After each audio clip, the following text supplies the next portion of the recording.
안녕하세요. 영감수학의 고등부 강사 신경은입니다. 한정된 시간 안에 어떻게 하면 효율적으로 공부할 수 있을지 고민하는 학생들이 많으실 것 같은데요. 오늘은 아이들이 많이 어려워하는 학교로 손꼽는 단대부고에 대해서 말씀을 드리도록 하겠습니다. 대치동 8학군의 시험은 타 지역에 비해 조금 난이도가 어려운 편인데요. 어렵다라고 소문이 난 학교들 중에서는 중동고, 경기고, 단대부고, 진선여고 등이 있습니다. 그 중에서도 아이들이 어렵다 라고 이제 거의 1번 내지는 2번으로 말하는 학교가 단대부고입니다. 단대부고 시험은 실질 난이도가 조금 높은 편입니다. 많은 아이들이 시험이 어려웠다고 말하는 이유 중에 하나는 시험 문제가 어렵기도 하지만 시간이 부족해서 라고 말하는 경우가 좀 많습니다. 시간이 부족하기도 하고 문제가 어렵게 느껴진 이유는 단순합니다. 대부분의 문제들이 이제 모의고사 문제들이기 때문에 처음 보는 문제들처럼 보이지만 사실 이미 한 번쯤은 공부를 해보았었던 문제인 경우가 많은데요.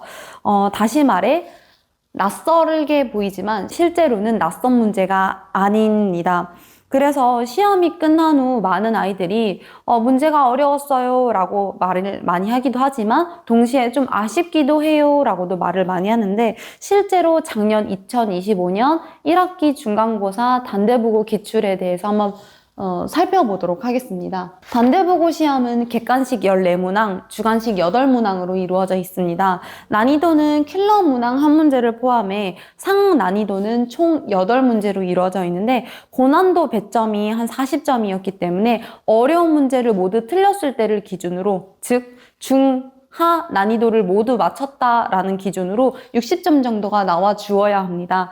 근데 때문에 만약 작년 기출문제를 풀었을 때 60점이 나오지 않았다면 어려운 문제를 좀 풀기보다는 기본기를 조금 더 다지는 방향으로 공부를 하는 것이 좋을 것 같습니다. 문항별 출처를 한번 살펴보면 1번부터 6번까지는 점수를 주는 기본 문제들이었습니다. 난이도는 센 A 혹은 B 단계 수준의 문제들로 이루어져 있었고 본격적으로 오답이 발생하기 시작한 7번부터 17번까지를 한번 살펴보면 까다롭게 느껴질 수 있는 문항들이 꽤 많이 포함이 되어 있었습니다.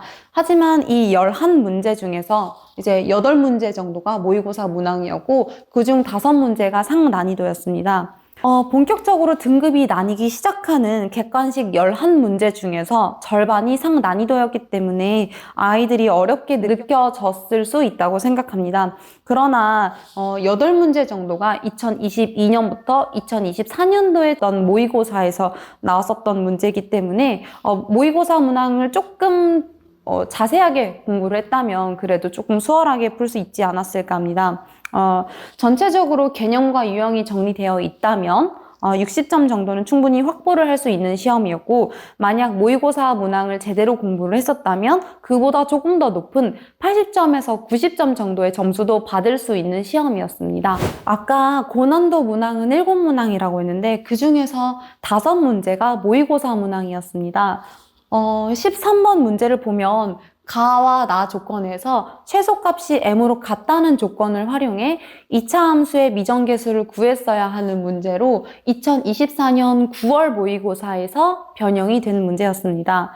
다음 문항인 이 14번 문제도 2022년 3월 모의고사에서 출제가 되었습니다. 거의 대부분 조건식이 일치하는데 차수 정도의 차이만 있었기 때문에 만약에 이 문제를 제대로 공부한 학생들이라면 조금 반갑게 14번 문제를 풀어냈을 것 같습니다. 16번 문항은 2023년 6월 모의고사에서 출제가 되었습니다. 16번 문제는 원래 모의고사 원본 문제보다는 조금 더 조건식에서 변화를 준 모습을 볼 수 있는데 모의고사에서는 나 조건에서 fx 더하기 gx의 식이 직선이다라는 것을 알려주고 있습니다. 그렇지만 학교 시험 즉 이 다 조건에서는 fx 빼기 gx라는 조건을 조금 더 생각을 통해 유추를 할 수 있게끔 출제를 했었기 때문에 아이들이 조금 이 조건을 보고 당황을 했었을 것 같습니다. 그래서 이런 변형 문제들 때문에 모의고사를 풀 때는 단순 암기가 아닌 조건 변형식에 적응을 할 수 있도록 원리나 그래프에 집중하면서 한 단계 더 깊은 사고를 하는 습관을 들여야 합니다. 그 다음에 객관식 마지막 문항이었던 17번 문제는 2024년 6월 모의고사에서 출제가 되었습니다. 이 문제는 16번보다 오히려 조건을 조금 더 직접적으로 주었기 때문에 16번에서 당황을 했었더라도 17번에서는 좀 더 이렇게 자신감을 가지고 풀어내지 않을까 생각을 하는데요. 마지막으로 서술형 마지막 문항도 중간 난이도이기는 하지만 배점이 9점이었기 때문에 반드시 맞췄어야 하는 문제에 속합니다. 22번 문제 역시 2022년 6월 모의고사 변형 문제였습니다. 22번 문제도 변형의 정도가 크지는 않기 때문에 반드시 맞추었어야 하는 문제인데 서술형 22번 문항을 풀기 위해서는 킬러 문항이었던 21번을 넘기면서 푸는 습관이 들여져 있었어야 합니다. 시험지를 받고 나서 익숙하다, 익숙하지 않다를 빨리 판단하는 것은 시험을 볼 때 아주 큰 힘이 됩니다. 점수가 벌어지는 첫 번째 이유는 반복 부족 때문인데요. 반복을 덜 했다면 본 적은 있지만 정확히 그 문제풀이가 기억은 나지 않기 때문에 문제를 해결하는 데는 시간이 좀 걸릴 수밖에 없습니다. 그리고 두 번째 이유는 유형 인식의 실패 때문인데요. 이 두 번째 이유는 어떻게 보면 첫 번째와도 관련이 깊습니다. 문제 유형을 알면 바로바로 그 문제풀이에 해당하는 풀이를 떠올릴 수가 있는데 유형을 제대로 알지 못하면 이 문제를 풀 때 꼬일 수밖에 없게 되면서 그 문제를 포함한 뒷부분 문항까지 영향을 끼칠 수밖에 없기 때문에 유형을 잘 알고 있는 것도 매우 중요합니다. 단대부고 시험은 난이도가 높은 편이지만 모의고사 문항을 충분히 분석하고 대비했다면 고득점을 받을 수 있는 시험입니다. 더 나아가 단대부고 내신을 철저히 준비하는 과정은 정시 대비까지 이루어지는 효과를 가져옵니다. 단대부고는 모의고사가 완성도 높은 형태로 출제가 되기 때문에 단순 암기 위주의 학습으로는 절대 높은 점수를 받을 수가 없습니다.